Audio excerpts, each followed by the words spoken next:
എല്ലാവർക്കും നമസ്കാരം. നമ്മളുടെ എക്സിറ്റ് ബേബി എന്ന് പറഞ്ഞ സിനിമ ഈ 21-ാം തീയതി തിയേറ്ററുകളിൽ റിലീസായി. നല്ല പ്രേക്ഷക പിന്തുണയോട് തന്നെ നമ്മൾ മുന്നോട്ട് പോകുന്നു.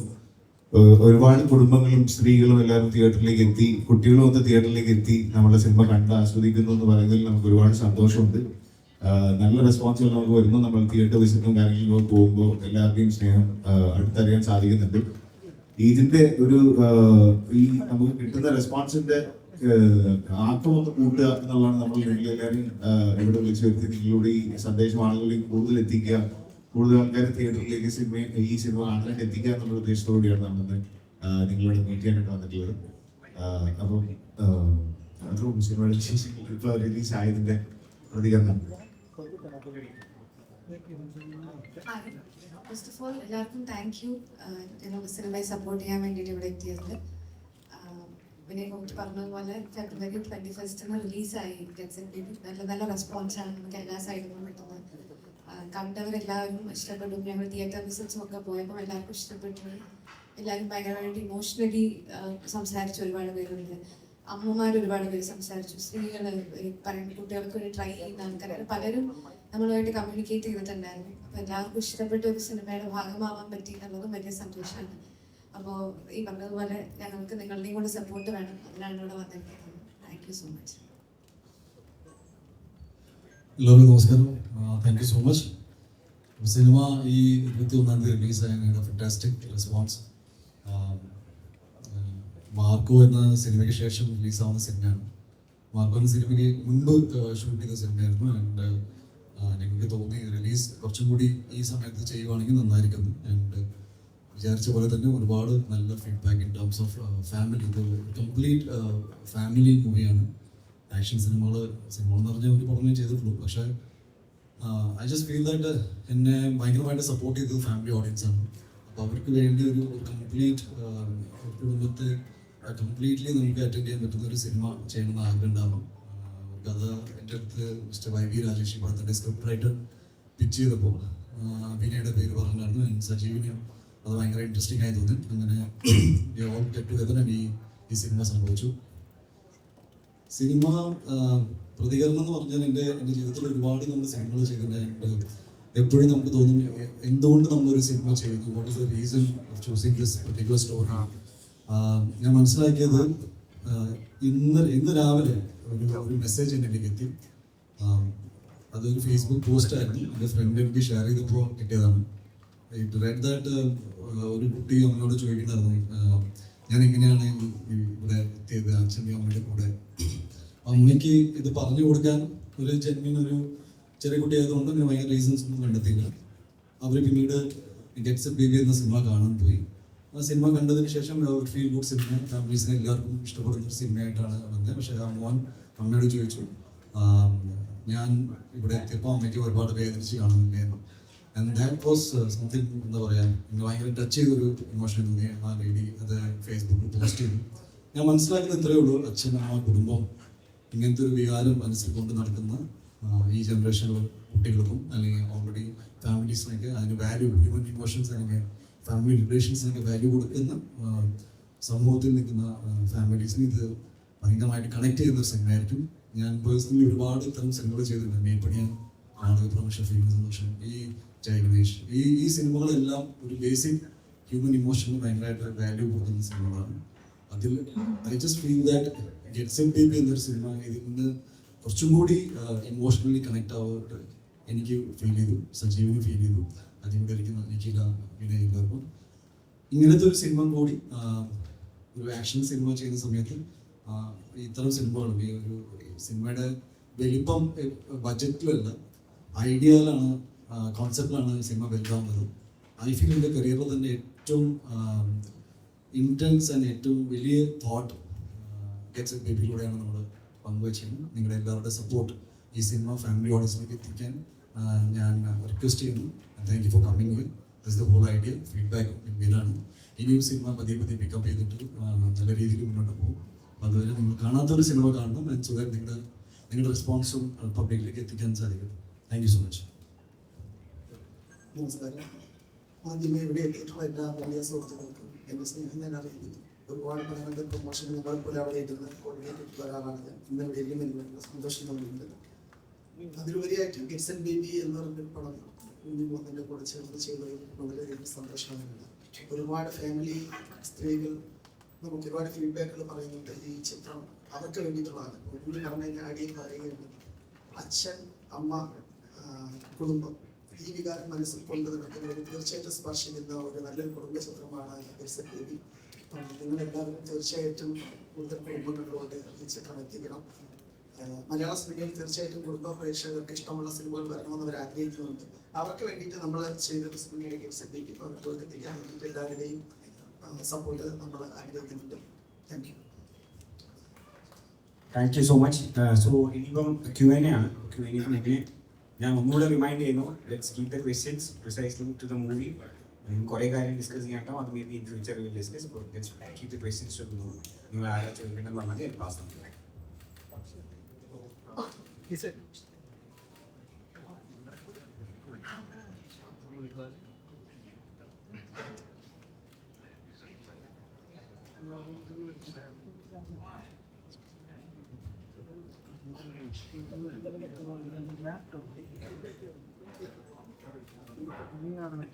Hi sir, gets and baby എന്നുള്ളൊരു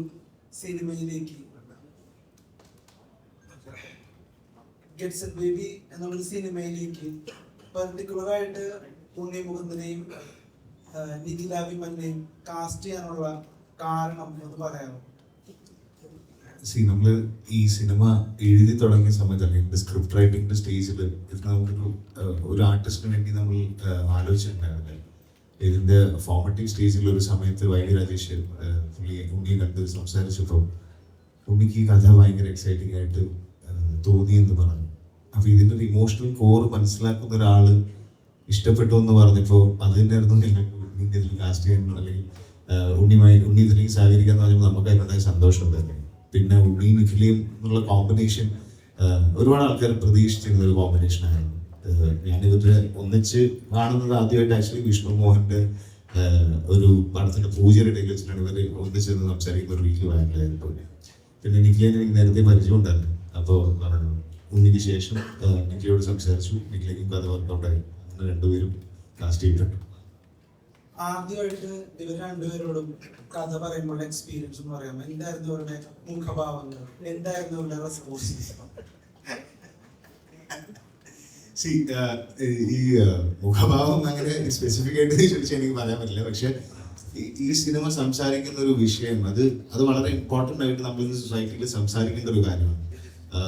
ഇവിടെ പ്രഗ്നൻസിനെ പറ്റിയിട്ടും IVF-നെ പറ്റിയിട്ടും സരോഗസിനെ പറ്റിയിട്ടും ഒരുപാട് ന്യൂസുകൾ അല്ലെങ്കിൽ ഒരുപാട് വാർത്ത സൃഷ്ടിക്കുന്ന ഇൻസിഡൻസ് നമ്മുടെ ചുറ്റും സംഭവിക്കുന്നുണ്ട്. ഇതിനെല്ലാം നമുക്ക് ഒരു രസച്ചരട് മുറിയാതെ നല്ല സ്വീറ്റ് ആയിട്ടുള്ള ഒരു കഥയിലൂടെ ആൾക്കാരെ എൻഗേജിങ് ആയിട്ട് കണ്ടിരിക്കുക എന്നുള്ളൊരു ഏരിയയിലേക്ക് എത്തിക്കുക എന്നുള്ളത് തന്നെയാണ്. അപ്പൊ അത് നമ്മൾ കഥ പറയുമ്പോഴും നമ്മൾ ഡിസ്കഷൻ നടക്കുമ്പോഴും എല്ലാം ഇവരെല്ലാം അതിന്റെ പാർട്ടായിരുന്നു. ഉണ്ണിയുടെ സജഷൻസ് ഉണ്ടായിരുന്നു, നിഖിലയുടെ സജഷൻസ് ഉണ്ടായിരുന്നു.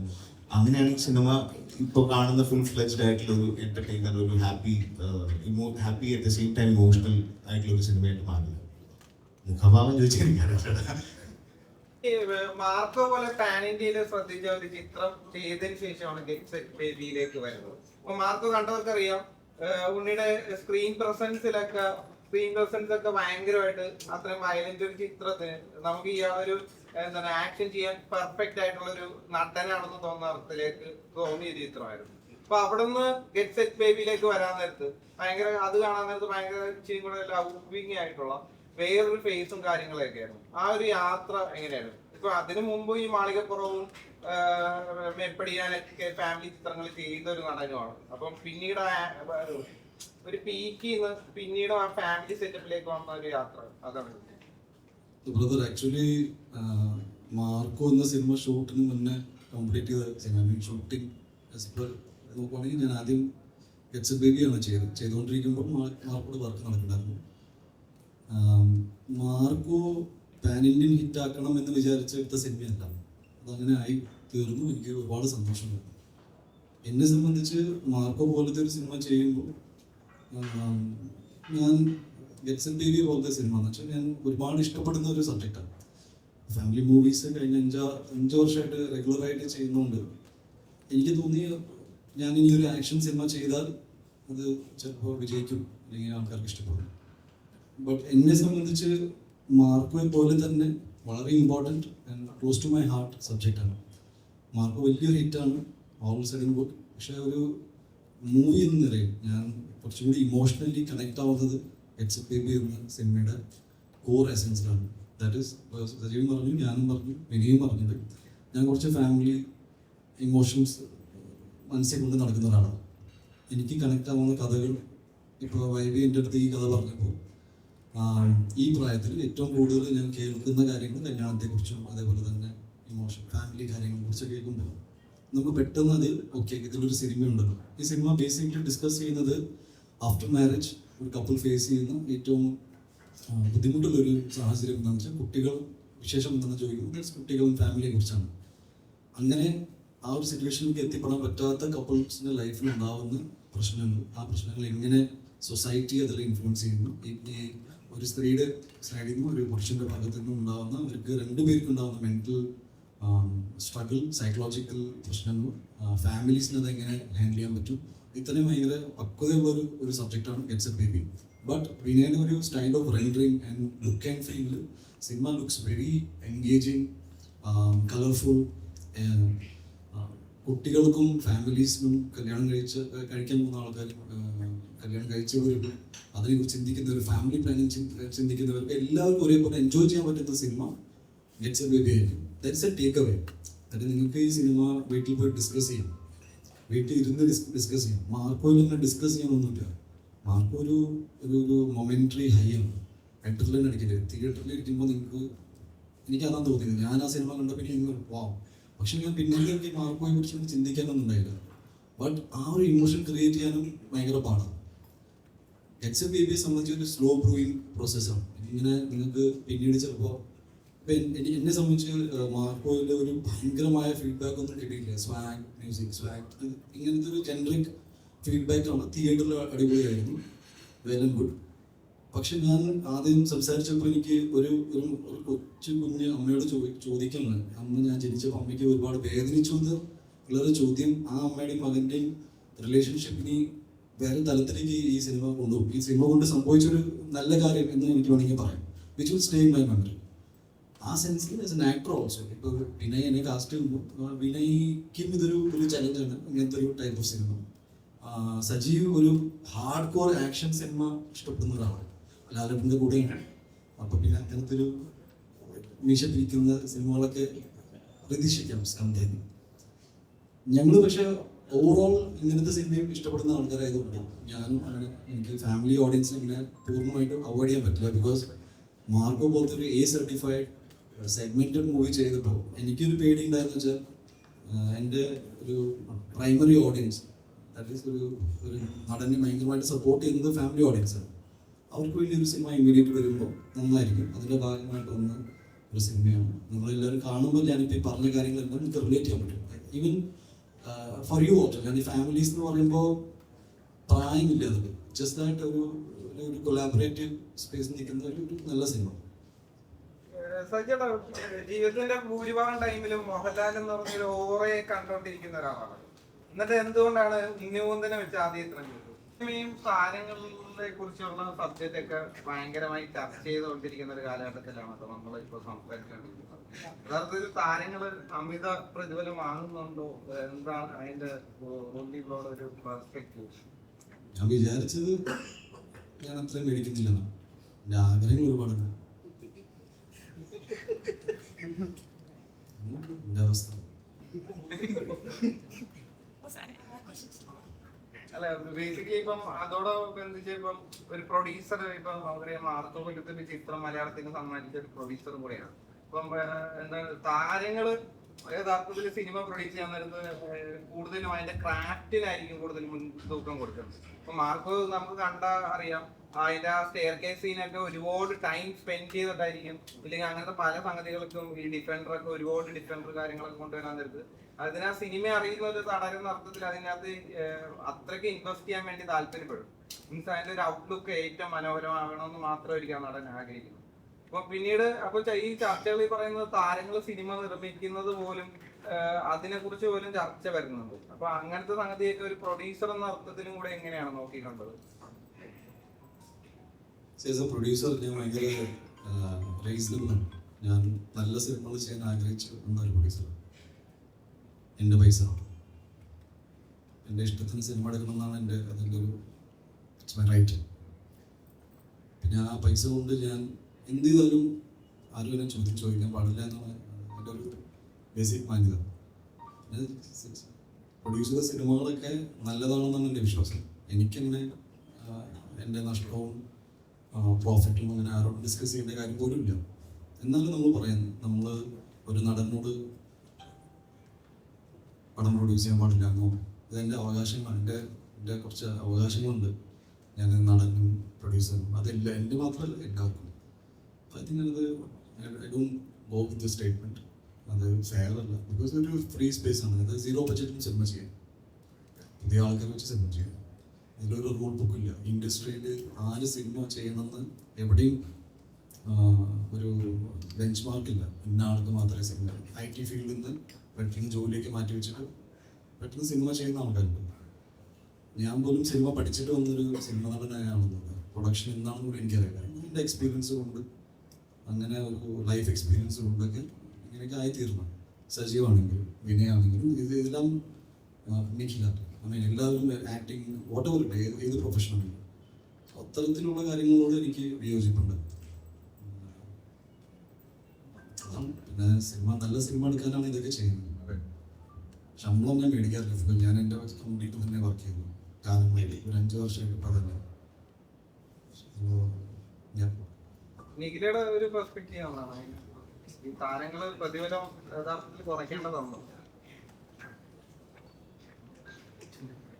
ഫീമെയിൽ പെർസ്പെക്റ്റീവ് എന്ന് പറയുകയാണെങ്കിൽ ഞങ്ങൾക്ക് അത്രയും ശമ്പളം കിട്ടുന്നില്ല. അതുകൊണ്ട് ഞങ്ങൾ ഇനി കുറയ്ക്കാന്ന് ഞങ്ങൾക്ക് ഒന്നും ഉണ്ടാവില്ല. അതുകൊണ്ട് ഞങ്ങളുടെ സൈഡിൽ നിന്നല്ലോ പറയുന്നത്.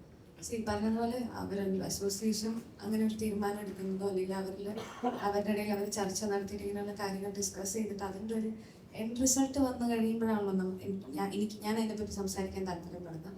അതർവൈസ് ചർച്ച നടക്കുന്ന സ്പേസിൽ നമുക്ക് അറിയാത്തൊരു കാര്യത്തിനെ പറ്റി ഞാൻ സംസാരിക്കരുതെന്നാണ് എൻ്റെ ജനറലി ഉള്ളൊരു, എനിക്ക് അത്രയും ഡീറ്റെയിലിംഗ് അറിയില്ല. അതിനുള്ളിൽ ശരിക്കും നടക്കുന്ന പ്രശ്നങ്ങൾ എന്താണെന്നുള്ളതോ അല്ലെങ്കിൽ എന്തുകൊണ്ടാണ് ഇത് പറയുന്നത് എന്നുള്ളതിനെ പറ്റിയൊക്കെ എനിക്ക് അത്രയും ധാരണയില്ലാത്തതുകൊണ്ട് എനിക്ക് വെറുതെ അതിനെപ്പറ്റി പറയുന്നത് നല്ലത്. അതിൻ്റെ എൻഡ് റിസൾട്ട് എന്താണെന്ന് പറഞ്ഞിട്ട് സംസാരിക്കുകയാണെങ്കിൽ സിനിമ പ്രൊഡ്യൂസ് ചെയ്യാനൊന്നും പ്ലാൻ ഇല്ല. ഇല്ല, എനിക്ക് പ്രൊഡക്ഷൻ ഇഷ്ടമാണ്. പ്രൊഡക്ഷൻ ചെയ്യാൻ താല്പര്യമുണ്ട്. അതിപ്പം എങ്ങനെയാണെന്നുള്ളത് ഞാൻ ആലോചിച്ചിട്ടില്ല. പ്രൊഡ്യൂസ് ചെയ്യാണോ അല്ലെങ്കിൽ വേറെ എന്തെങ്കിലും പ്രൊഡക്ഷൻ സൈഡിൽ വർക്ക് ചെയ്യണോ എന്നുള്ളത് ഞാൻ ആലോചിച്ചിട്ടില്ല. പക്ഷെ എനിക്കത് പഠിക്കണം എന്ന് ഭയങ്കര ഇഷ്ടമുള്ള ഒരു കാര്യം. ഉണ്ണിയോടൊരു ക്വസ്റ്റ്യൻ അവനെ വിളിക്കാലോ. അവനെ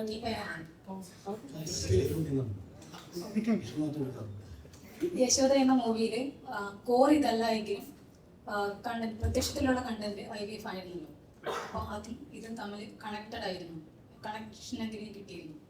ഇല്ല, ഇന്നിപ്പോൾ എടുത്ത് പറഞ്ഞപ്പോഴാണ് ഞാൻ അതൊരു ജോബ് പ്രൊഫൈൽ മാത്രമേ ഉള്ളൂ. ഞാൻ യശോദയ്ക്ക് നമ്മൾ വേറെ കൈൻഡ് ഓഫ് സർവീസും കാര്യങ്ങളൊക്കെ ഡിസ്കസ് ചെയ്തിട്ടാണ്, ശരിയാണ്. പക്ഷേ ഇതൊരു ഗൈനാക് മെയിൻ ഗൈനാക്കായിട്ട് ഞാൻ സിനിമയിൽ വന്നത് കറക്റ്റാണ്. പക്ഷെ സിനിമ ഡിസ്കസ് ചെയ്യുന്ന ഇമോഷൻ വലിയ അറിയാം. രണ്ടൊരു സിനിമയുടെ എനിക്ക് എപ്പോഴും തോന്നുന്നു, പക്ഷെ ഒന്നും തോന്നുന്നില്ല.